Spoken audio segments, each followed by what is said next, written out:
Welcome to the Springs in the Desert podcast. We are the friends you can take with you wherever you are on the path of infertility.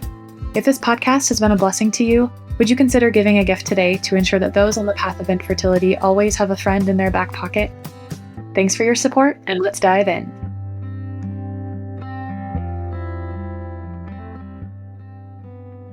Hello, Springs in the Desert. I am so glad to be with you. Today, we are wrapping up what I think is only going to be the first segment of our Theology of the Body series. I have been sitting with Chris O'Neill and Trey Weaver diving into theology of the body. There are several other episodes besides this one that I think would be great for you to start with first. So they're linked in the show notes. Please listen to those before you listen to this one. But today's episode is going to be answering the question of now what? What do I do now? We've been talking about theology of the body. We laid out the history. What does this mean about the human person, our capacity to love, and what does this mean about suffering? What can we learn about that? And so today, if you are thinking, okay, I want to learn more, I don't know where to start. We've listed a few different resources throughout this series, but we just want this to be one place that you can go to have a kind of a jumping off point. So let's start with some texts that could be context to help someone lead up to reading theology of the body. So I'll ask both of you. Chris, I'll start with you. What are some texts that you would suggest that the listeners start with before they dive into theology of the body? Yeah, I think the first thing I would say, and I have other things, there are other things to come, so don't be put off by this, but I would first say, don't be afraid of the texts. Like, don't be afraid of the original sources. Like, you can go find, there's tons of books out there, like Theology of the Body Explained is a book. That's a fine book, but like, don't be afraid of like reading the encyclical. Like, read Humani Vitae if you've not read it. Read Love and Responsibility. It's not for everybody. There are challenges that are associated with that, but like, don't be too afraid of that. It's sort of like, a kid who's never had sushi before is afraid to have it, and then they have it, and they're like, whoa. Don't be too afraid of that. And the path would be Humani Vitae. Maybe Love and Responsibility is definitely more challenging, difficult book. But you can go into some of the pontificate of John Paul II. So like Familiaris Consortio, which is his book on his letter on the family. Beautiful, very accessible one. Mulieris Dignitatem is the one on the dignity of women. That one's really good. The really amazing one for me is the one on mercy. God who is rich in mercy, Dives in Misericordia. Like, read those. Some of those are really short. There's some challenges to them, but there's some like real, like, it's where John Paul II is. One of the problems with reading the Theology of the Body is it's each week is another week's thing, and each one sort of stands on its own. And sometimes it's hard to see the forest for the trees because it's like so much. But like the letters that his letters and things, oftentimes he's like drawing all the pieces together to address a certain aspect. And so it's still his same thought. And so like, if you can kind of catch John Paul II's voice by reading some of these other things that are maybe a little bit more accessible, those can be really helpful too. And you'll be amazed. Like Dives in Misericordia is amazing. It's absolutely amazing. The one on God is rich in mercy. So yeah, don't be afraid of the original sources. Don't be afraid of reading Gaudium et Spes. Like, go to Gaudium et Spes 22 and read the chapters surrounding that section, or Lumen Gentium. Like, and it's okay if you only get 25% of what they're talking about, it'll be worthwhile. So like, that would be my first thing, is like, don't be afraid of the sources. You're probably smarter than you think you are. And I've taught classes, and I've found that to be true. People who are like super afraid of those things, you read them and like, hey, you know what? I can actually get them. So that would be my first suggestion. Great. That sounds great. Trey, how about you? I mean, I agree with Chris. I think people are smarter than they give themselves credit for. So I think people can dive into the original source material. But if you want like a slower ramp in, the place I usually recommend people to start is this book, if you're on video, Men, Women, and the Mystery of Love by Dr. Ed Sri. It is a breakdown of love and responsibility, and it's written for a young adult audience. So that doesn't mean you can't read it if you're not a young adult. That just means it's like more approachable, right? And it has discussion questions at the end of each chapter, which are great for if you read it with a friend or if you read it with your spouse. Y'all can have some things to kind of prompt you into conversation from there. Love and Responsibility is amazing. It is more challenging, like Chris said, but it's not impossible. It's not impossible to read. It's deeply beautiful. And a lot of the foundations of what John Paul is going to stand upon, he wrote in Love and Responsibility 18 years before he wrote Theology of the Body. So that's where I would tell people to start if you're nervous. I would say start with Men, Women, and the Mystery of Love by Dr. Ed Sri, and it kind of gives you a lead into the thinking of what John Paul II thinks about man and about women and how we should go from there. Yeah, those are all so great. And I'm going to do my best, listeners, to link everything in the show notes so that you can like quickly those resources are accessible. Yeah, those are great. Those are great suggestions. I mean, those are excellent suggestions. And I want to repeat the thing about those of you who might want to try to take Love and Responsibility. Just know you've got to get through the first 120 pages. Like it's not going to pay off at the beginning. All the payoff is the second half of the book. But you can't skip. You can't start in the middle.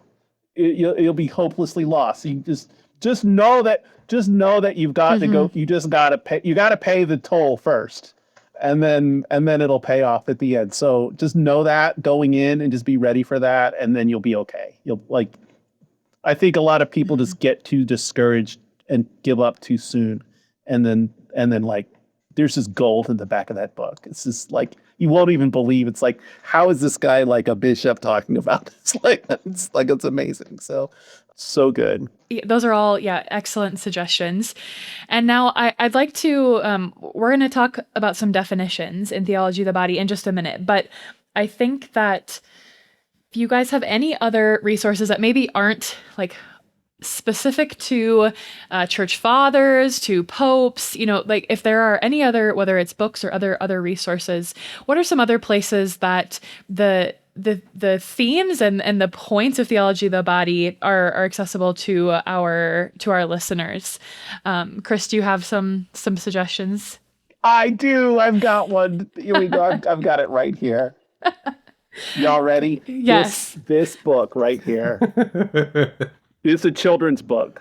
Like, this is the most accessible book that I can think of, right? Luba and the Wren, Patricia Polacco. She's beautiful. This is her illustrations in her writings. It's a very beautiful, beautiful book. It's a children's book. Obviously, this is written from an Eastern Christian view. I think she's an Orthodox Christian, I think. But it's definitely East. It's set in Russia, But there's sort of like these folk tales that myths and stories for children. Most of the stories for children, like the good stories for children, aren't just for children.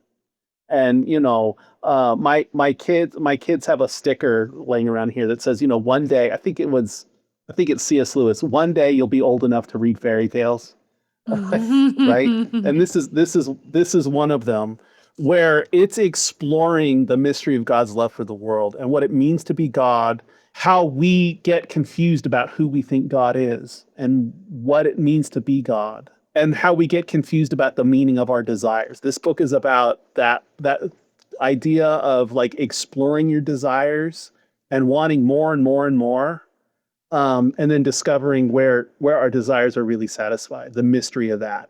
This is a great introduction. And it's for kids. It's like you can read this in no time. It's just like way easier than Love and Responsibility. Yes. But this is a really good one. I would recommend for sure. That's great. Thank you. Chris, how about you, Trey? Any other resources? Yes. And I have to grab one off my shelf real quick. Okay. Yeah, please do. While you're doing that, I just wanted to add a suggestion that came to me from our last episode. I think a lot of the content that we've been talking about in this series, we wrapped up in sort of the meaning of suffering in the last episode. I think I would really encourage a deep dive into scripture, particularly the Passion of Christ in the Gospels. I think just sitting with the Word of God and allowing Him to reveal to you what He's doing in your life and what your sufferings are, I think is also a great place to add that into your prayer. You know, I love reading. I have many books, and sometimes I forget that the thing I'm trying to understand is a person who loves me, and so spending time with Him, I think, is just my suggestion. But go ahead, Trey. I have a few. So we talked a lot about suffering, right? This book by Michael O'Brien, Island of the World. Oh, Michael O'Brien. Oh, yeah, it's a novel. Yes, it is an excellent Yeah. meditation on a suffering man and how it can become fruitful in his life.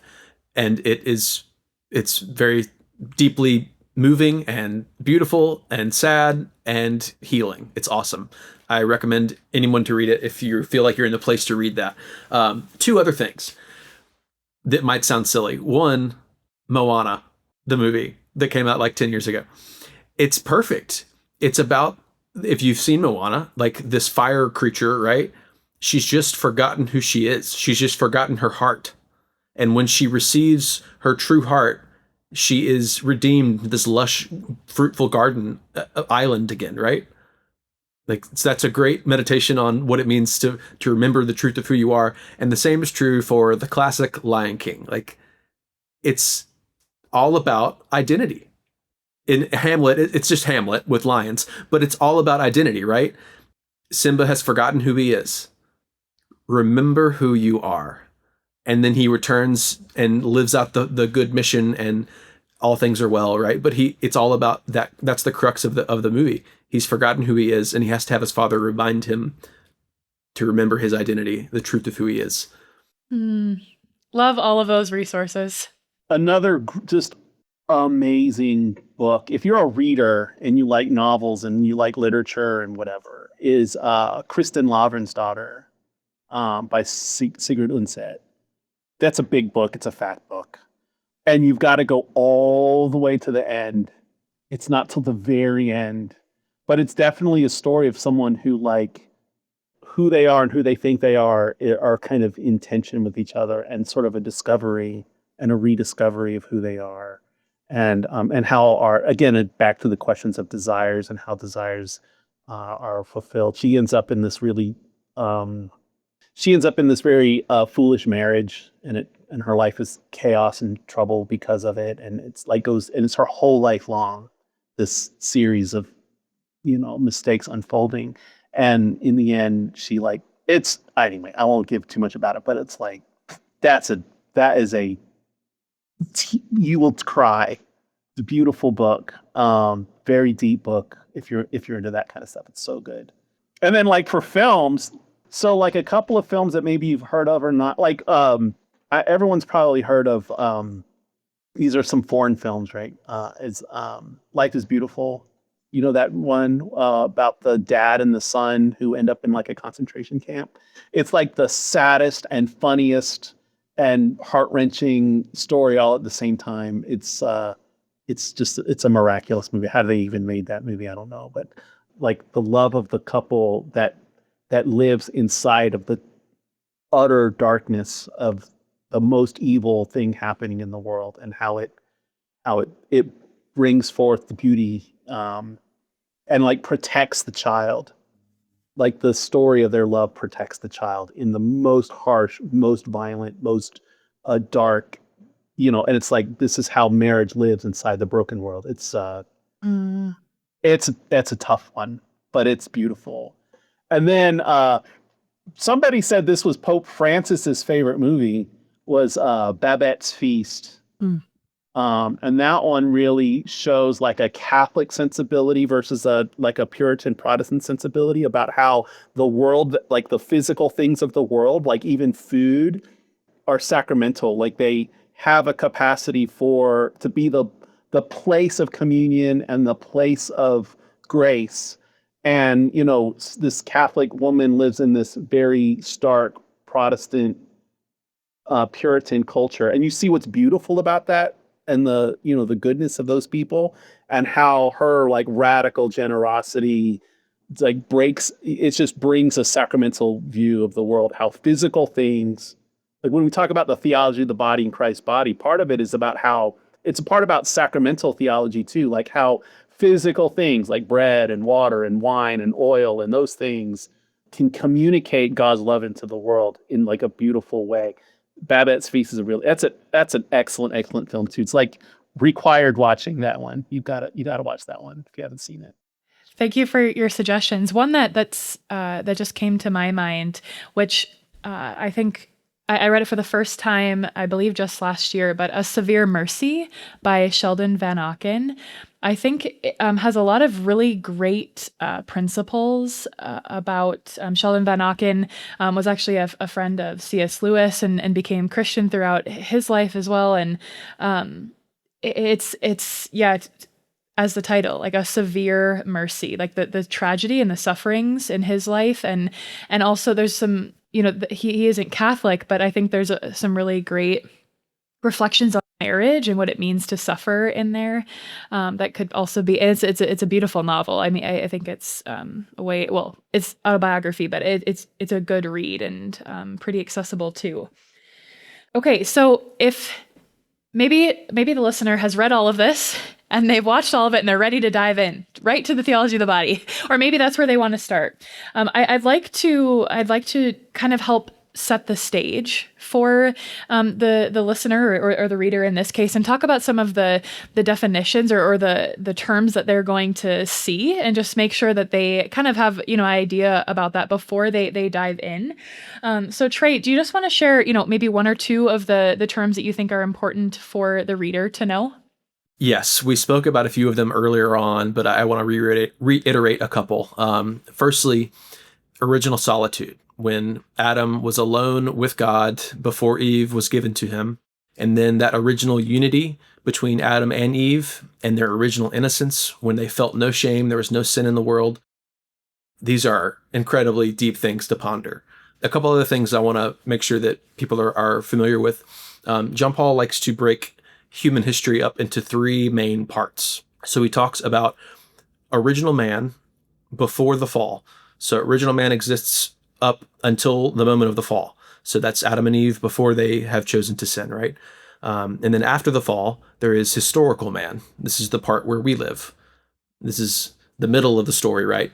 And then at the end of time is what he calls eschatological man. That comes from a word meaning the ends of things, right? So that just means man at the end. That's hopefully us with God in heaven, right? But this part where we live right now is historical man. We're like in the middle of the story.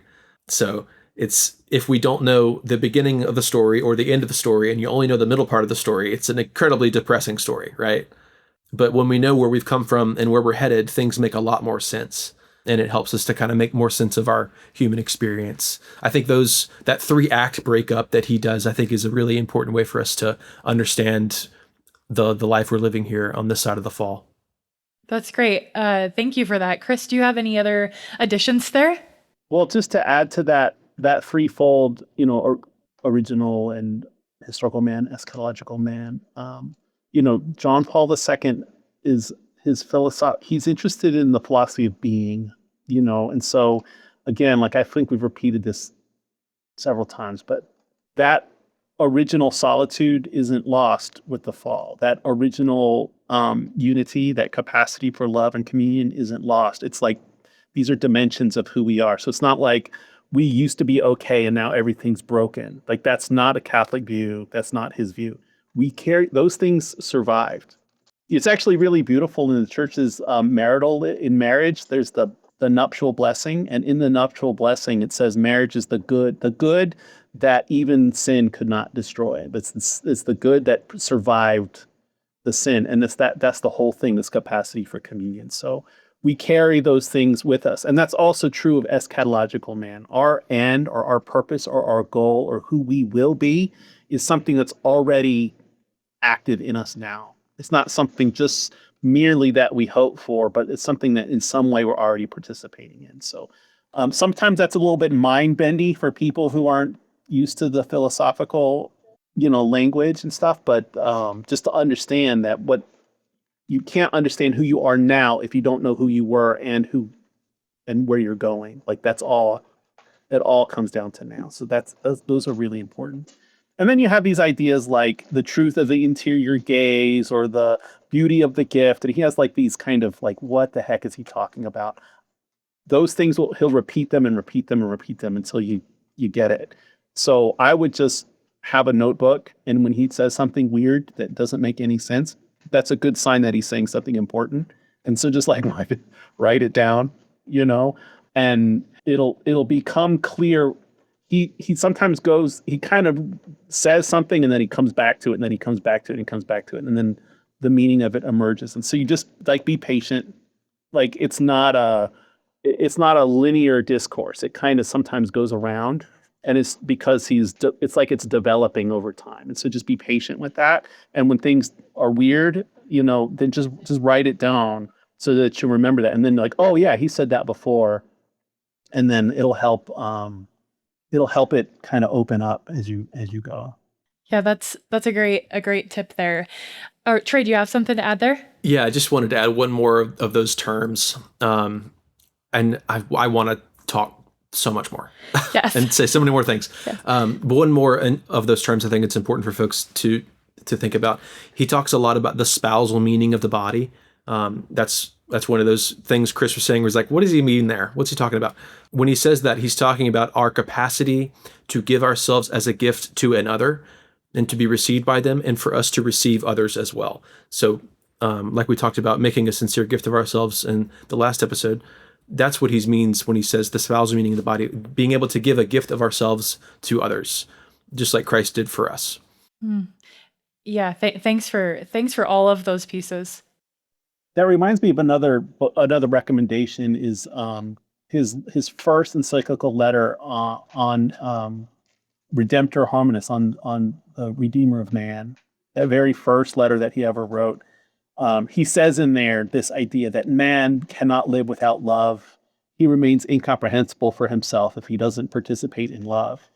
Like that's the whole point of like our human being doesn't make sense until we participate in a life of love.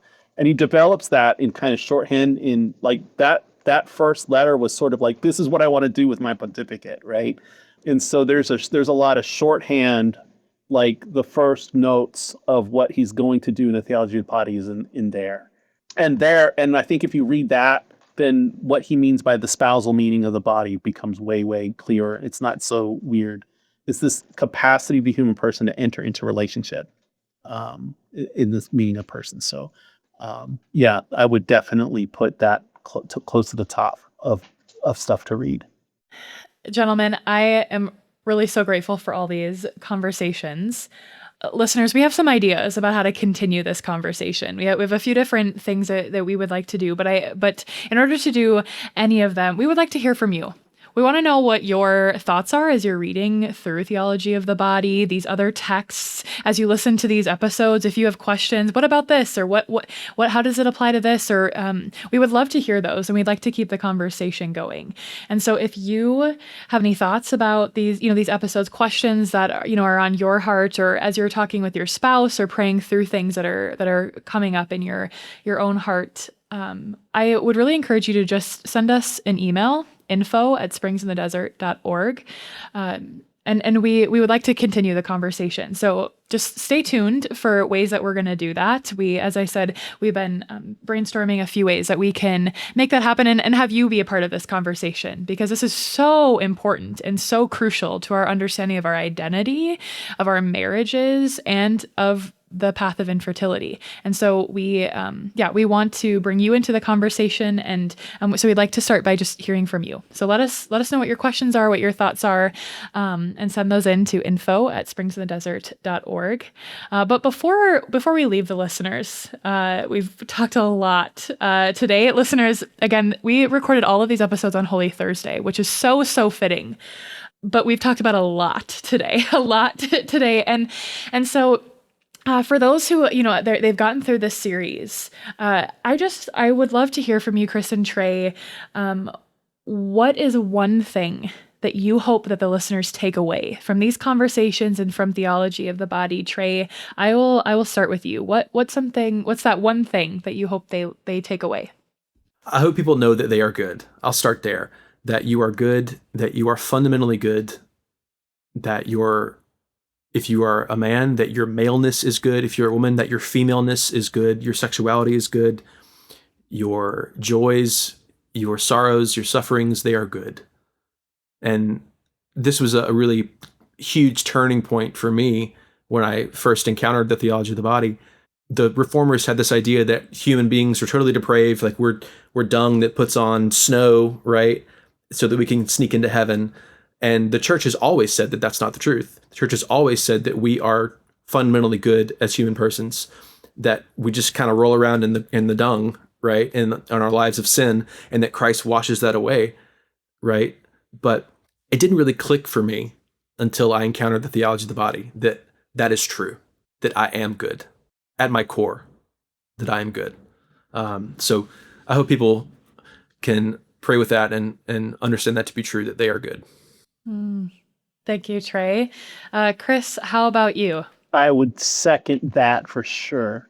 I would definitely second that, Trey. I mean, you couldn't be bad if you weren't already good, like because you exist. Like the fact that God created you and He holds you in being is that's a more fundamental truth than whatever it is that you've done, which is why God can forgive any sin. Like because He loves how good you are. Like it's way deeper than we give it, to let that penetrate, I think just wonder at that goodness is fundamental. And I also think like one of the things that the church taught in Gaudium et Spes, I think it's 14, I can't remember where, but it's in Gaudium, it's in there somewhere, that Jesus loved the world with a human heart, right? Like He loves the world, like the Sacred Heart of Jesus, right? He loves the world. He thinks with a human mind. He speaks with the human voice, and He loves the world with a human heart.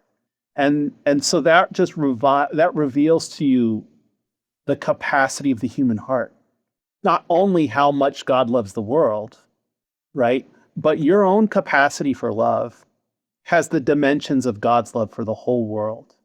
Like you have your capacity, your interior capacity is much larger than you think it is. And your ability to love even your enemies and to love the world, like that's something that you can do. And like I was saying before, like this life on this earth, we're aiming for heaven. And we're so privileged as Catholic Christians to believe in the communion of the saints and to have the unfailing help, like we say at the Mass, the unfailing help of the saints. The saints, we can pray to the saints and they help us. They're not God, they're not taking His place, but God is pleased to allow His love to be communicated through human hearts. And so the saints are involved in our life because they love us. And what happens is that love takes on universal dimensions so that like everyone around the world can pray to Saint Anthony or to Saint Peter or to St. Thomas or to Mary. That's what it looks like for the human heart to actually take on the dimensions of God's love, to be able to love literally the whole world. And like that is your capacity. And no matter how much suffering you're going through, no matter how unfair things might be, no matter how discouraged you might have it, like you never lose your capacity to love another person, and you're able to do it. You are able to do it, and that is an awesome and fascinating and wonderful thing to know about yourself. Like you should know that and not be afraid of it.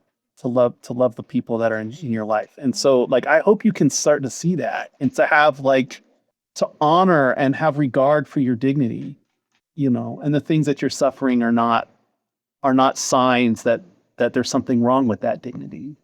It's just the shape of your participation in God's love for the world. It's the shape that your love for the world has to take right now.